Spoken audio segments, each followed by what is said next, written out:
Alors Sébastien, asphalte, Deutschland, tu vas sûrement nous dire qu'ici tu as beaucoup de choses à découvrir parce que l'asphalte c'est encore assez jeune.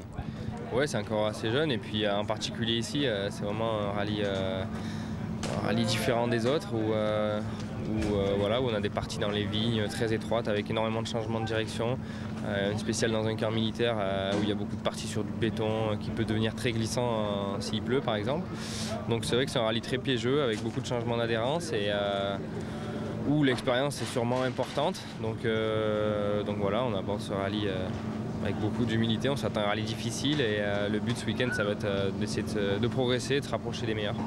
Et pourtant, en Nouvelle-Zélande, c'était aussi le même discours. On arrive avec beaucoup d'humilité, tu as failli gagner. En Bulgarie, pareil, asphalte, beaucoup d'humilité, tu as failli le gagner. Ouais, non, enfin il gagnait non, en Bulgarie quand même pas. Seb était au-dessus du lot, mais on était dans le bon wagon. C'est sûr que si on pouvait être dans le même rythme qu'en Bulgarie, c'est-à-dire dans le même rythme que Dani et Peter, ça serait très bien pour nous. Mais bon, c'était un rallye nouveau pour tout le monde. Là, en Allemagne, ils l'ont tous fait pas mal de fois et je pense que ça compte quand même. Je me suis trompé sur la Bulgarie. Par contre, ce que je voulais dire, c'est que depuis plusieurs rallyes, tu as beaucoup d'humilité, mais pourtant tu es devant, tu animes. Donc ici, dans ton cœur, c'est ce que tu as envie de faire.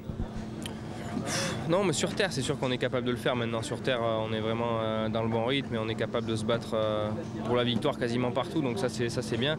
Mais par contre, sur asphalte, je pense que c'est quand même plus compliqué. Et en particulier ici, c'est des conditions que j'apprécie un peu moins déjà.